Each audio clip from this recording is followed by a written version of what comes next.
오늘 이 저녁에 우리가 읽은 말씀은 요한 서신 가운데 있는 요한 1서의 말씀입니다. 요한 복음, 그리고 요한 1, 2, 3서, 그리고 요한 계시록, 이렇게 신약 성경에 총 5권의 저자가 요한이기 때문에 이 5권만을 또 따로 지칭을 해서 요한 서신이다 이렇게 부르기도 합니다. 오늘 우리가 읽은 이 요한 1서는 특별히 요한복음과 쌍을 이루고 있는 서신이다 이렇게 볼 수가 있는데요. 요한복음은 그 20장과 21장 그 마지막 절들에서 표현하는 것처럼 예수 그리스도가 누군지를 모르는 이들, 그러니까 불신자였겠죠. 또 혹은 구약적 사고에 여전히 매여 있는 유대인들, 또 이방인들, 이들에게 예수 그리스도가 하나님이심을 이제 믿고 알게 하는 데에 그 기록의 목적이 있었습니다.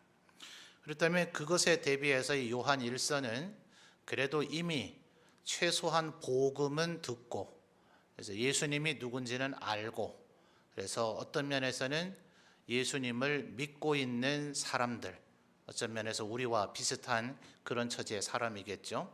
또 조금은 자기 스스로는 믿는다 혹은 그리스도인이다, 하나님의 백성이라고 생각하고 있지만 실제적으로 볼 때, 요한 사도가 볼 때, 총체적으로 평가해 볼 때 불신자와 별반 다를 바가 없는 사람들, 그러니까 진정으로 회심한 사람이 맞는가, 구원받은 사람이 맞는가, 이렇게 의심이 되어지는 사람들이 초대교회 때 굉장히 많이 있었습니다. 그래서 그들에게 자기 스스로는 지금 믿고 있다고 생각하고 있어요. 그래서 그들에게 진정한 믿음이 뭔가, 그것을 알려주는 것이 요한 1서다.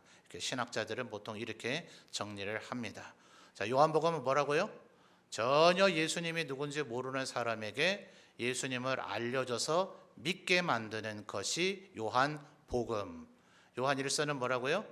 이미 자기는 믿는다고 생각을 해요. 또 어쩌면 좀 믿음의 초보, 믿는 사람일 수도 있어요. 그런데 아직 온전하고 또 완전한, 바울 사도가 그런 표현들을 썼었죠.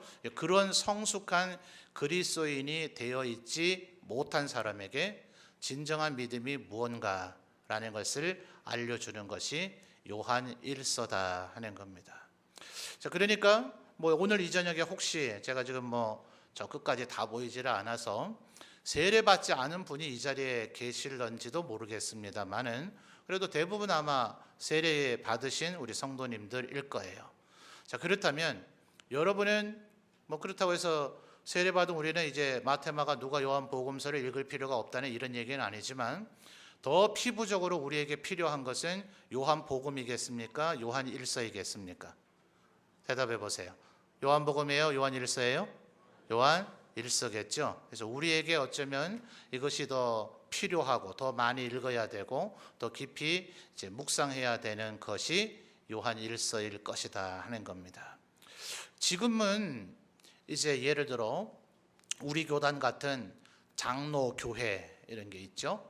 또 세례를 보통 이제 우리와는 달리 완전히 침례를 한다 그래서 흔히 침례교회다 이렇게 우리가 부르긴 하지만, 정치, 교회의 성도들을 어떻게 조직하고 다스릴 것이냐 하는 그런 각도에서 보면 이제 회중교회적인, 그러니까 우리는 말하자면 간접 민주주의 제도를 채택하고 있는 게 장로교회라고 볼 수 있어요. 여러분들 25명의 대표이신 장로님들과 국회와 좀 비슷하죠? 시의원 이런 것들과 비슷합니다. 그분들과 목회자를 대표하는 제가 당회를 이루어서 여러분이 일일이 다 모여서 모든 걸 다 의논하고 토론하고 결정하지 않도록 당회가 모든 것을 결정하게 만든 조직, 이게 우리 장로교회죠. 근데 이제 침례교회 같은 경우는 이제 회중교회라 그래서 한국의 침례교는 국제적인 침례교회하고는 조금 그 태동의 역사가 다르긴 합니다.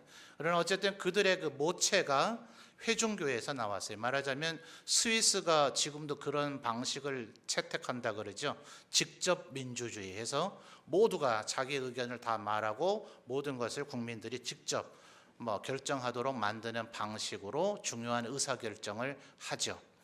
자, 어떤 면에서 감리교회에 소속되어 있는 분들은 장로교회 목사인 제가 이렇게 말하면 조금 기분 나빠할런지 모르지만 교황제에서 종교개혁을 했던 우리에 비해서는 정치 조직이라고 하는 면에서는 교황제 쪽으로 여전히 조금 기울어져 있는, 그래서 워낙 사회가, 인류 사회 전체가 민주화되어져서 모든 사람들의 권리를 많이 강조하는 시대로 점점 변해가고 있기 때문에 감리교회도 실제로는 감독 혹은 감리사 이런 분들에게 그렇게 많은 권한을 주지는 않았지만 우리 같은 장로교회 목회자의 입장에서 볼 때는 로만 캐톨릭의 주교나 추기경급에 버금갈 정도로 감독과 감리사에게 권한을 준 것이 감리교회의 제도다, 이런 거예요. 자, 여기까지 그냥 들어도 좋고 기억 못 하셔도 좋습니다. 근데 이런 것이 지금 요한 1서를 요한 사도가 쓸 때쯤에 있었을까요? 있었습니까? 그때 교황이 있었고 주교가 있었고 감독이 있었고 장로님들이 계시고 이랬어요? 그렇지 않았거든요.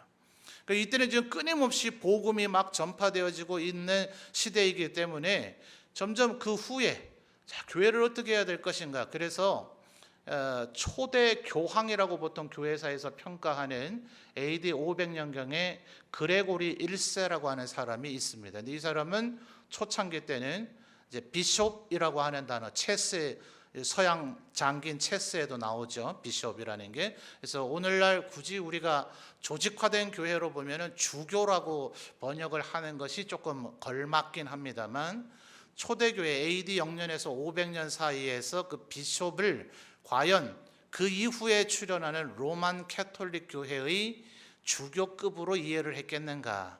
오히려 지금 우리의 직제로 볼 때는 집사님의 직제에 오히려 가까운 호칭이 아니었나, 이렇게 교회 역사학자들이 평가를 합니다. 그러니까 말하자면 집사였다가 목사가 된 거예요. 오늘날의 우리 장로교의 틀로 이해한다면. 그러니까 오늘날의 교회 조직과는 다르죠. 물론 교회에서 서리 집사님이나 안수 집사님으로 섬기다가 뒤늦게 신학교를 가서 목사가 되는 길이 있기는 있어요. 그러나 제가 신학교를 가서 먼저 집사 직분을 받고 목사 받지는 않잖아요. 그렇죠? 신학교를 들어가면 전도사가 돼서 강도사가 되고 부목사가 돼서 담임 목사가 되지, 신학교를 들어가서 신학을 하겠다는 사람에게 교회가 먼저 집사의 직분을 주는 그런 시스템이 지금은 아니란 말입니다. 그러니 이 초대교회 때는 오늘날 우리가 이해하고 있는 장로교회 내, 감리교회 내, 침례교회 내 하는 이런 식의 조직이 있지를 않았어요. 그러니 자, 우리 교회 정도로 한번 생각해 보십시다. 한 500명 정도 되는 성도들, 아이들까지 하면 700명, 1000명 이 정도 우리가 될 거라고 보는데, 이 정도 되는 규모의 사람들이 모여 있을 때도 뭔가 조직적인 뭐가 있어야 조금 좀 더 효율적으로 서로를 돌보고 하는 일들이 가능하지 않겠어요? 그렇죠? 자, 따라오고 계십니까? 지금 전부 다 너무 어렵다 이래가지고 구름 위에 둥 떠 계신 것 같은데 따라오셨죠? 예. 우리 정도 인원이 되면 뭔가 조직이 필요하단 말입니다. 그래서 장로님이네, 집사님이네, 권사님이네, 목사네, 감독이네, 주교네 이런 얘기 없지만 오늘 12절에서 13절에서는 세 가지의 부류로서 성도들을 나누고 있어요. 자, 인생이 이렇게 꼭 세 가지로만 나눠지는 건 아니죠. 이건 육신의 나이로만 볼 수는 없습니다. 육신의 나이로 본다고 하더라도, 자, 12절의 첫 단어가 뭡니까? 자녀들 나왔죠. 자, 세 종류를 찾아볼까요? 먼저 14절에 보면은 자녀들과 유사, 동의어라고 봐야 되겠죠. 첫째가 뭡니까? 아이들. 자, 그러니까 첫째 부류는 자녀들 혹은 아이들입니다. 두 번째 부류는 나이 순서로 가지도 않았어요. 13절 시적을 보니까 아비들 나오죠? 찾으셨어요? 자, 14절에 보면 아이들아 내가 너희에게 쓴 것은 너희가 아버지를 알았으며, 그 다음에 또다시 뭐가 나옵니까? 아비들아 나오죠. 그러니까 두 번째 부류는 뭐예요? 아비들입니다. 그 다음에 13절에 아비들아 내가 너희에게 쓰는 것은 너희가 태초부터 계신 이를 알았으며, 그 다음 뭐가 나옵니까? 청년들아 나오죠. 자, 14절 방금 전에 제가 아비드라까지 읽었죠. 내가 너희에게 쓴 것은 너희가 태초부터 계신 이를 알았으며 또다시 뭐가 나옵니까? 청년들 나오죠. 자, 그러니까 편의상 자녀들, 아이들 이렇게 나눠져 있지만 그냥 아이들이라고 이해를 돕기 위해서, 안 그래도 지금 막 이미 머리 복잡한 분이 계실 것 같은데 세 가지 부류 한번 따라해 봅시다. 아이들, 나이의 순서 흐름대로요. 청년들, 아비들. 자, 이렇게 지금 요한 사도는 세 부류로 나눠서 교회가 많아지고 커지고 성도들이 많아지면 각자의 이러한 위치와 포지션에 따른 역할이 있다. 이걸 우리에게 지금 설명해 주고 있는 겁니다. 그러니까 내가 목사든 강도사든 장로든 권사든 집사든 뭐든 상관없이 나는 이 셋 중에 어딘가에 해당되는 사람이다. 그런 거죠. 맞습니까? 자, 그러나 실제로 오늘날의 우리의 나이로 보면 이렇게 세 부류로만 딱 나눌 수는 없죠. 그런데 왜 그럴까요? 이게 이제 히브리 문학의 전형적인 표현입니다. 우리 한국인하고 좀 비슷한 것이 히브리 사람들도 셋을 좋아해요. 삼위일체 하나님을 섬겨서 그런지는 모르겠지만, 근데 그것은 사실은 예수님 오셔서 신약 시대가 되기 전까지는 삼위일체 하나님인지를 유대인조차도 몰랐던 것들이었는데 구약 성경에도 보면 3번 반복하는 것들이 굉장히 많이 나와요. 그래서 이 3번 반복으로서 사실은 성도들 전체를 지금 포함해 주고 있는 겁니다. 자, 그럼 먼저 내용을 좀 정리를 해보죠. 첫째, 자녀들 혹은 아비들이라고 하는 이들은 도대체 뭘 해야 되는 이들인가? 12절 보겠습니다. 자녀들아, 내가 너희에게 쓰는 것은 너희 죄가 그의 이름으로 말미암아 뭘 받았습니까? 사함을 받았다. 이게 이제 자녀들에게서 가장 두드러지게 나타나야 될 특징입니다. 그런데 14절로 넘어가면 약간 다른 얘기가 나오죠. 아이들아, 내가 너희에게 쓴 것은 너희가 아버지를 뭐죠? 알았으며, 이렇게 얘기를 하는 말입니다. 그러면 차라리 그냥 12절과 14절 상반절만 있으면 그렇게 좀 복잡한 문제는 아닐 수도 있겠어요. 그런데 13절에 아비들에게서 안다는 표현이 또 나오거든요. 자, 아비들아, 내가 너희에게 쓰는 것은 너희가 그다음 뭐라고 얘기합니까? 태초부터 계신 이를 알았으며, 14절에서도 중반절에 아비들아, 내가 너희에게 쓴 것은 너희가 태초부터 계신 이를 알았으며 라고 얘기하고 있죠. 그러니 13절에서 얘기하고 있는 14절이죠. 죄송합니다. 14절 상반절에 얘기하는 아비들아, 아이들아 라고 얘기하면서 내가 너희에게 쓴 것은 너희가 아버지를 알았으며, 이미 여기서 아이들이 아버지를 알아야 된다라고 얘기했는데 아비들에게는 태초부터 계신 이를 알아야 된다. 자, 여러분, 태초부터 계신 이가 누구일까요? 누굽니까? 성부 하나님이죠. 자, 여기서 지금 성부 하나님, 성자 하나님, 성령 하나님 세 분 다 하나님이기 때문에 이렇게 표현을 했을 때는 그냥 하나님이라고 대답하기보다는 성부 하나님이라고 표현을 해야 됩니다. 그러면 또 오해하지 마십시오. 성령님과 성자 예수 그리스도께서는 태초부터 계시지 않았는가? 아니죠. 요한복음 1장에 보니 태초에 말씀이 계셨다 하면서 그 말씀이 하나님과 함께 천하 만물을 창조하신 이였다 하면서 예수 그리스도, 말씀 로고스이신 예수 그리스도께서 태초 때부터도 계셨다고 요한 사도는 설명을 했어요. 그런데 굳이 왜 이렇게 표현을 하냐 하면 다니엘서 7장의 하반부에 가서 보면 다니엘이 환상을 봅니다. 그래서 그때는 이제 다니엘조차도 그분이 성자 하나님, 그래서 혹은 예수 그리스도 이런 표현을 생각지도 못했겠죠. 그러니까 한 분으로만 알고 있던 하나님이 한 분이 아닌 존재로 나타나셔서 다니엘이 몹시 놀라요. 그래서 다니엘이 표현하기를 성부 하나님을 지칭할 때 태초부터 계신 이, 예수님은 성자 예수 그리스도께서는 그때부터 보아도 우리 사람 같은 모양을 띄었는가 봐요. 그래서 인자가 아닌 인자 같은 이라고 다니엘서 7장에서 다니엘이 환상 가운데 본 성부 하나님과 성자 예수님을 그렇게 표현합니다. 그래서 예수님이 오셨을 때 세상 사람들은 예수님을 가리기 위해서 계속해서 다윗의 자손이여 이렇게 불렀지만 예수님은 자기 스스로를 가리킬 때 나 인자가 이렇게 얘기합니다. 바로 어디서 그 표현 따온 거예요? 다니엘 7장에서 다니엘이 잘 표현했다, 잘 말했다. 나는 바로 너희들과 똑같은 사람이다. 사람의 아들, 인자죠. 그래서 예수님께서 스스로를 사람이신 하나님이라는 걸 끊임없이 강조하기 위해서 본인 스스로를 인자라고 표현을 합니다. 자, 바로 그 표현 때문에 요한도 지금 여기서 태초부터 계신 이는 누구를 지칭한다고요? 성부 하나님을 지칭하는 표현인 겁니다. 그러나 14절의 상반절 다시 보세요. 아이들아 내가 너희에게 쓴 것은 너희가 누구를 알아요? 아버지. 이 아버지는 누구예요? 이 아버지도 맹 성부 하나님이죠. 아버지이신 성부, 말 그대로 성부 하나님이시고 예수님과 성령님은 성부가 아니시니 14절에 지금 아이들이 알아야 되는 것도 아버지고 어른들이 알아야 되는 것도 태초부터 계신 아버지라 그런다면 이게 도대체 무슨 얘기냐 하는 거예요. 여러분, 이때 당시에 초대교회가 아까도 말씀드렸듯이 아직은 교회가 조직화되지 않았을 뿐만 아니라 심각한 문제에 직면해 있었습니다. 18절로 넘어가서 보죠. 18절, 19절을 보면 22절까지 계속해서 나오는 단어가 있습니다. 5글자로 되어 있는 단어입니다. 뭡니까? 적그리스도죠. 자, 18절 보세요. 아이들아. 자, 위험한 일을 말하기 때문에 성도들 모두 다를 청년들아, 아비들아라고 지칭하지 않고 18절 시작 뭐라고 얘기했다고요? 아이들아.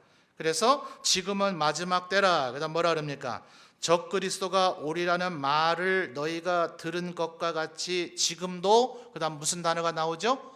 많은. 이거 심각하죠? 적그리스도가 하나 정도가 아니라 많은 적그리스도가 그다음 뭐예요? 뭐예요? 났으니. 일어날 것이니에요? 일어났으니에요? 일어났으니입니다. 그러니까 미래입니까? 과거입니까? 과거죠. 요 말을 할 순간에서는 과거입니다. 그러니까 이미 교회 안에 적그리스도들이 많이, 하나도 아니라 많이 일어나서 교회를 혼란스럽게 만드는 일이 이 초대교회 때에 있었단 말이에요. 심지어 그들이 어디에 위치했는가 보죠. 19절. 그들이 적그리스도를 얘기합니다. 그들이 어떻게 했어요? 우리에게서 나갔다고요. 우리에게서 나갔으면 나가기 전에는 어디 있었다는 거예요? 우리 안에 있었다는 거예요. 심각하죠? 이래서 적그리스도입니다. 적그리스도는 애초부터 저 멀리 불교 절 사찰회가 있거나 그런 데 있지 않아요. 이슬람의 모스크에 있지 않아요. 적그리스도는 언제나 교회 안에 있거나 교회 주변, 교회 울타리에 있습니다. 자, 19절 다시 보십시오. 그들이 우리에게서 나갔으나 우리에게 속하지 아니하였나니 만일 우리에게 속하였더라면 우리와 함께 거하였으려니와 그들이 나간 것은 다 우리에게 속하지 아니함을 나타내려 함이니라. 자, 한 명의 적그리스도가 아니라 그랬죠. 많은 적그리스도가 일어났다.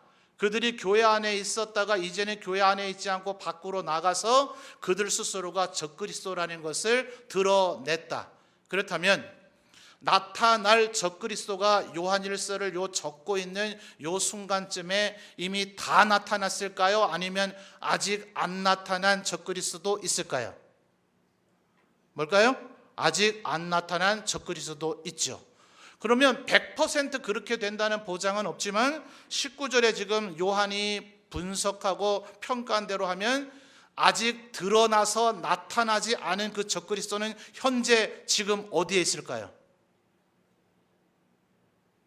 적그리스도가 이미 많이 나타났는데 그들이 교회 안에 있다가 교회 밖으로 나가서 교회 안에 적그리스도가 아니라면 계속 교회 안에 머물러 있었을 것인데 적그리스도이기 때문에 궁극적으로 교회 안에 머물러 있지를 못하겠죠. 악이, 어둠이 빛과 선함에 계속해서 같이 있을 수는 없어요. 잠시는 가장에 있고 숨어 있고 변장에 있어서 그리스도인인 것처럼 가라지가 알곡들 사이에 숨어 있을 수는 있겠지만 끝끝내 자기들 스스로가 적그리스도이기 때문에 교회 안에 있지를 못하고 언젠가는 나간단 말이에요. 나가서 저 멀리 나가서 자기가 교회 안에 속해 있지 않다는 것 스스로 드러냄으로써 자기가 적그리스도임을 입증을 해요. 그런데 지금 아직 드러나지 않은 적그리스도는 어디 있을까요? 교회 안에 있단 말이에요. 누군지 알아요? 몰라요? 몰라요. 이게 바로 심각한 겁니다. 그래서 지금 아이들아라는 표현과 아비드라라고 하는 표현에서 거의 똑같은 것 같은 얘기가 나오는 이유가 여기에 있어요. 자, 먼저 설명하겠습니다. 아이들에게서 나타난 두 가지 어떤 상황이 뭐였습니까? 12절에서는 너희 죄가 그의 이름으로 말미암아 사함을 받았다. 요게 아이들의 증세라는 거예요. 뭐 한 겁니까? 죄 사함 받고 중생 거듭나고 이제 하나님의 백성이 된 겁니다. 말하자면 영적으로 다시 태어난 거죠. 그렇죠? 그러면 그 아이들이 영적으로 태어날 때에 본질적으로 누구를 알아야 됩니까? 하나님을 알지 않고서는 그렇게 될 수가 없죠. 하나님이 우리를 부르시고 소명, 우리가 그분 앞에서 거듭나는 중생이 있음으로써 하나님을 믿고 그리고 아는 자리에 이르게 됩니다. 그러니까 영적인 어린아이들은 끊임없이 뭐를 해야 되느냐 하면 내가 죄 사함을 받았다. 나는 더 이상 죄인이 아니다. 죄책감에 내가 사로잡혀 있어야 할 이유가 없다라고 하면서 끊임없이 하나님을 알아가는 일을 하셔야 됩니다.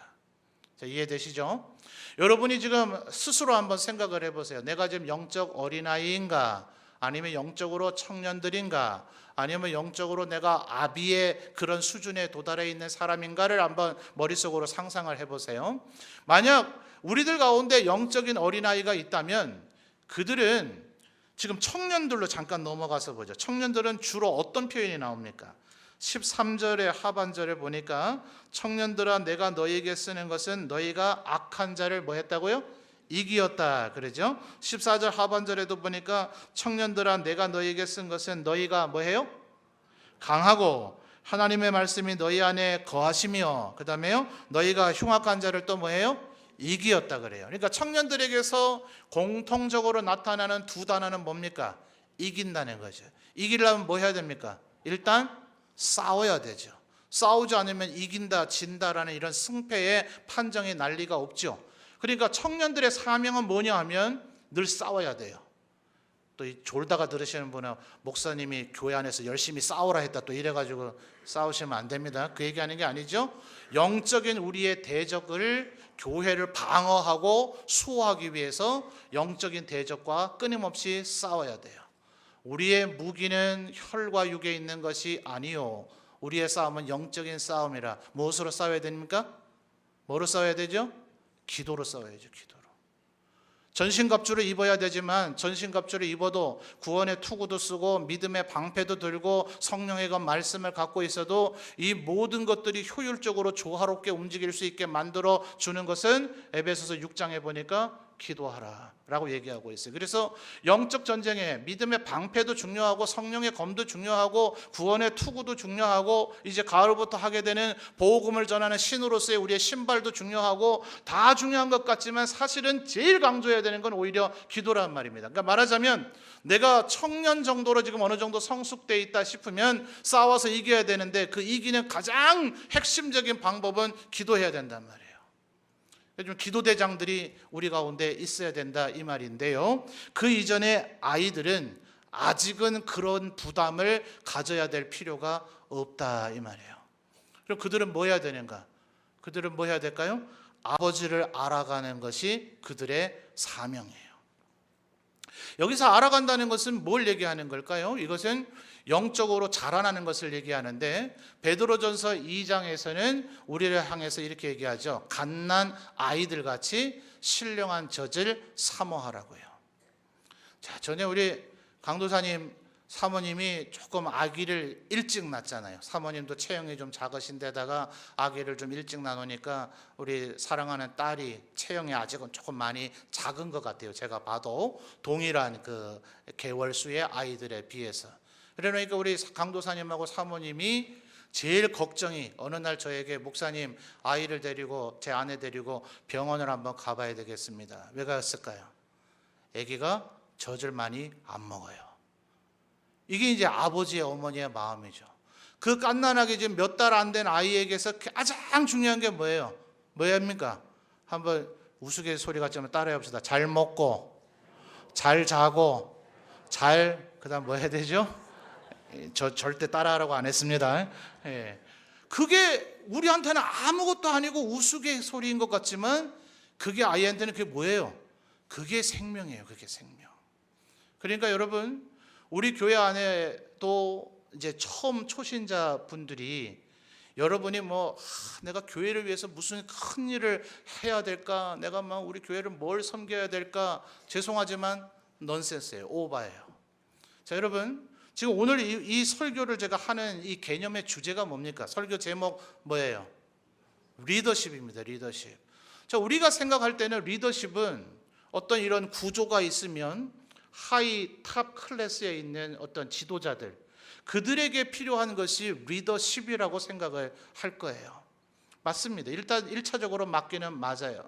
근데 강력한 군대는 말이죠, 오합지졸, 당나라 군대하고 다른 강력한 군대는 전쟁이라고 하는 상황은 병사만 골라서 죽여요? 아니면 중간층만 골라서 죽여요? 아니면 간부, 장교, 탑 리더들만 골라서 죽여요? 누가 죽을지는 아무도 몰라요. 물론 적들의 입장에서 볼 때는 지휘관들을 죽이면 밑에가 흔들릴 수 있을 테니까 상부에 있는 사람들을 저격수들이 노리기는 합니다. 근데 누가 죽을지는 몰라요. 그렇기 때문에 당나라 군대나 오합지졸이 아닌 군대는 탑 리더가 죽으면 그 다음 차상위 리더가 탑 리더의 역할을 할 수 있도록 모든 계층이 뭐 되어 있어야 됩니까? 리더십으로 훈련되어져 있어야 돼요. 이해되시죠? 그러니까 언제나 잠재적인 리더가 될 수 있어야 된단 말입니다. 그러므로 리더십이라고 하는 것은 아주 상위 클래스에 있는 사람들에게만 요구되어지는 것이 아니다 이 말이에요. 예를 들어 이 자리에 있는 청년들이 나는 우리 교회 아직 집사도 아닌데 내가 이런 리더십 설교를 하러 들어? 나중에 한 30살, 40살, 50살 돼서 예를 들어 안수 집사나 고참 여자 서리 집사님 정도 됐을 때쯤 이런 얘기를 귀담아 들으면 되지. 웃기는 소리죠. 그때 가서 들으면 아무것도 못한단 말이에요. 아무짝에도 쓸모없는 사람이 되어져 있다 이 말이에요. 지금 때부터. 그러니 보세요. 자, 아비들에게로 그럼 잠깐 좀 넘어가서 볼까요? 아비들에게 지금 계속해서 강조된 거는 뭐예요? 태초부터 계신 일을 알래요. 근데 아까도 말씀드렸듯이 14절 상반절에 아이가 알아야 되는 것도 아버지였잖아요. 그럼 이 차이가 도대체 뭐냔 말이에요. 이 차이가. 여러분, 자, 이때 당시에 영적인 아이 그리고 자녀라고 하는 존재는 누구를 알게 됨으로, 뭘 알게 됨으로써 영적인 아이가 됩니까? 뭘 알게 됨으로써? 뭘 알아야만 여기서 말하는 영적 아이가 될까요? 많은 거 알아야 되겠지만 핵심적으로 뭘 알아야 됩니까? 12절 하반절에 보니까 너희 죄가 그의 이름으로 말미암아 사함을 받았다. 요거를 알게 되는 것이 아이죠. 죄 사함 어떻게 받습니까? 뭘로 받습니까? 뭘로 받죠? 믿음으로 받지만 뭘로 받아요? 예수 그리스도의 십자가를 믿고 그 십자가가 있었기 때문에 우리에게 죄 사함이 가능했죠. 예수님께서 십자가를 지실 때까지 그것이 우리의 구원의 방편이라는 걸 유대인들이 알았습니까? 몰랐습니까? 자기들이 그걸 알았다면 예수 그리스도를 십자가에 못 박아라 이따위 소리 안 했겠죠. 고린도전서에서 바울 사도가 얘기하는 것처럼 유대인들에게는 이건 꺼리는 것이고 헬라인들에게는 굉장히 어리석은 거다. 그런데 하나님께서 인간들이 가장 꺼리고 어리석게 여기고 미련한 것이라고 여기고 있는 그 십자가를 통해서 하나님의 구원을 이루셨다. 인간의 지혜와 전혀 판이하게 다른 하나님의 지혜. 그러니 예수께서 십자가를 지시고 부활하셔서 그것을 통해서 우리의 죄 사함을 이루셨다는 것이 역사의 사건으로 드러날 때까지는 사람들이 그게 우리의 구원을 이루게 될 길이라는 걸 12사도조차도 알았어요? 몰랐어요? 몰랐어요. 그러니까 그 일이 있고 난 후 예수께서 십자가의 사건을 통해서 우리의 구원을 이루신 후에 우리들이 가장 알아야 되는 건 뭐예요? 저 십자가가 우리의 구원을 이루는 길이었다. 예수 그리스도께서 우리의 의의를 만족시키고 하나님의 의의를 충족시키고 우리의 죄를 씻어주신 구원을 우리에게 이루셨다. 그러니 여기서 말하는 14절에 아버지를 알아야 된다는 것은 뭘 얘기합니까? 우리에게 성자 예수 그리스도를 보내실 것을 창세전에 계획하시고 예수님을 우리에게 보내시고 그로 하여금 십자가를 지게 만드시고 그로 하여금 3일 만에 부활하시고 다시 승천하도록 만드시는 그 성부 하나님을 아는 것이 14절 상반절에 아버지를 알았다 하는 그런 표현에 해당되는 겁니다. 그런데 아까 우리 18절 19절을 봤듯이 적그리스도가 끊임없이 지금 교회 안에 있기 때문에 아버지들은 뭐 해야 될까요? 아버지들은 이 교회를 지키기 위해서 끊임없이 교회가 뭘 알아야 되는지를 끝까지 다 알아야 되죠. 여러분, 우리 죄사함 받으면 그걸로 우리 예수 믿는 사람의 모든 것이 끝납니까?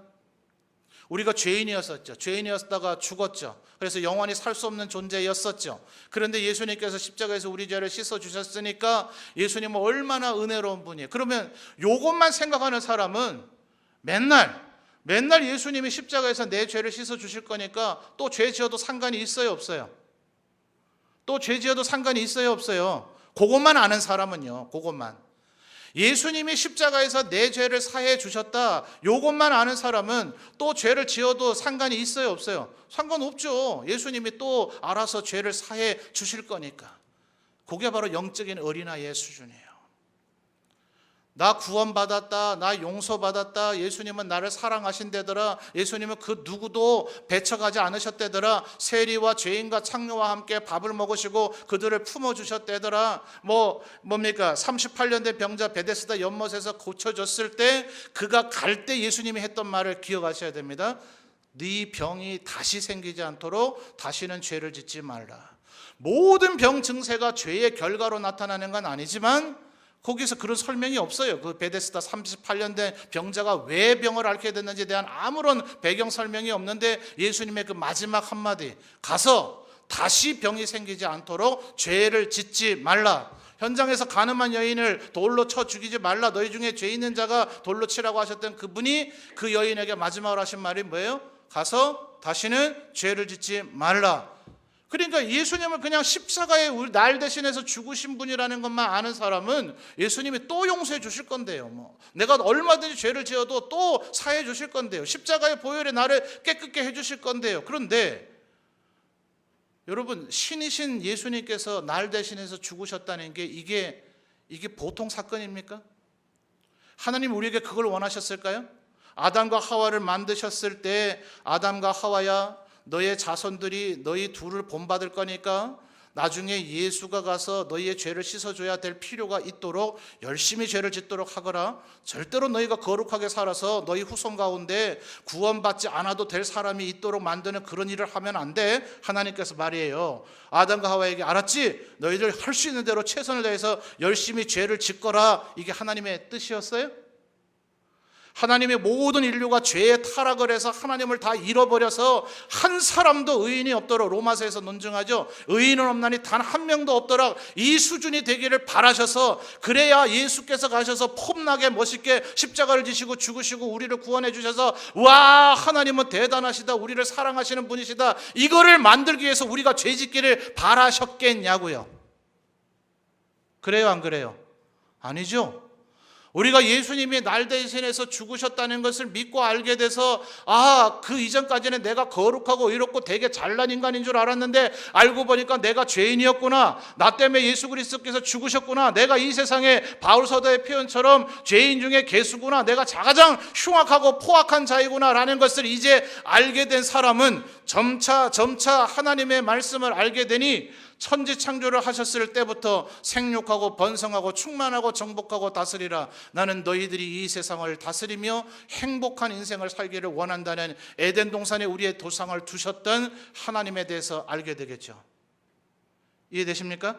왜 하필이면 하나님에 대해서 오늘 오전에는 우리가 부엘라 헤로에라고 하면서 나를 살피시는 하나님, 그렇죠, 엘 샤다이, 그것은 아브라함이 조카 롯을 구출하고 왔을 때 318명의 군대가 아브라함에게 있다는 걸 가나안 모든 영주들, 왕들이 이제 다 알게 됐으니까 저놈 한번 혼내볼까?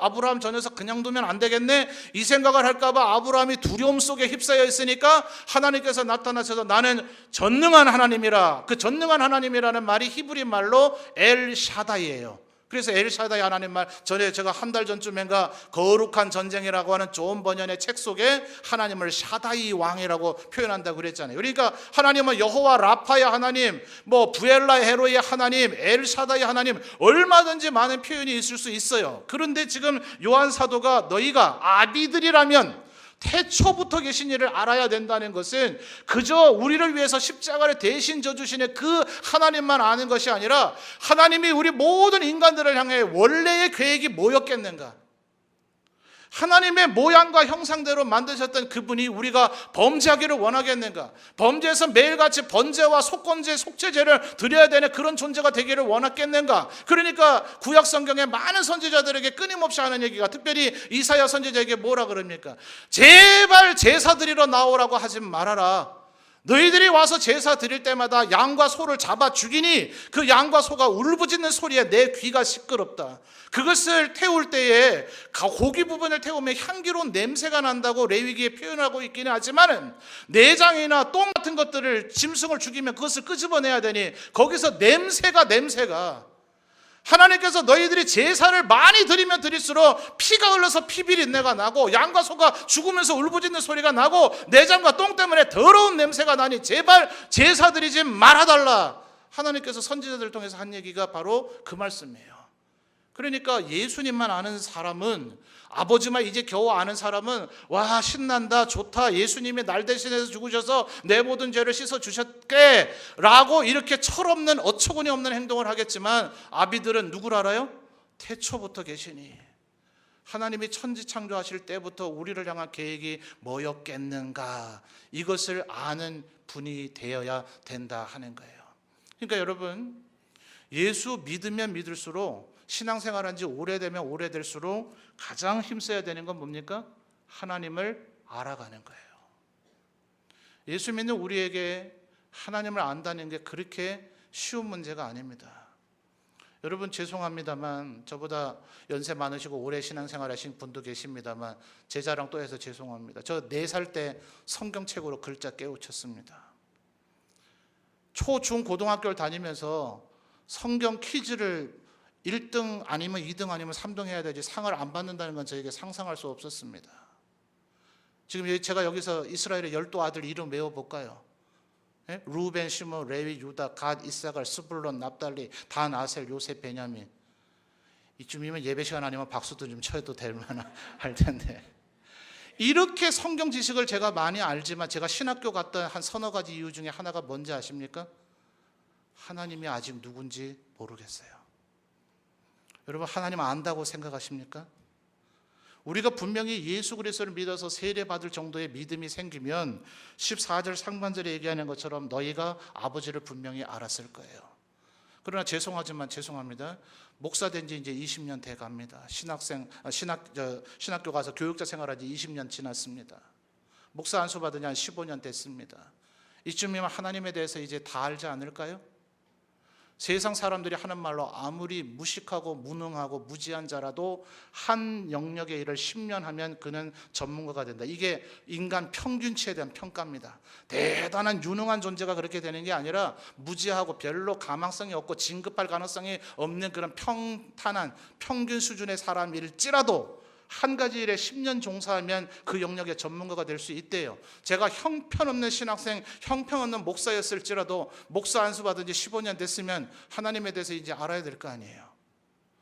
근데 저는 성경책을 볼 때마다 이 하나님을 내가 왜 아직까지 몰랐던 거, 하나님은 이런 분이셨는데, 하나님 이런 분이셨구나 하는 날마다 또 다른 깨달음이 있고 그래야 되는 줄 믿습니다.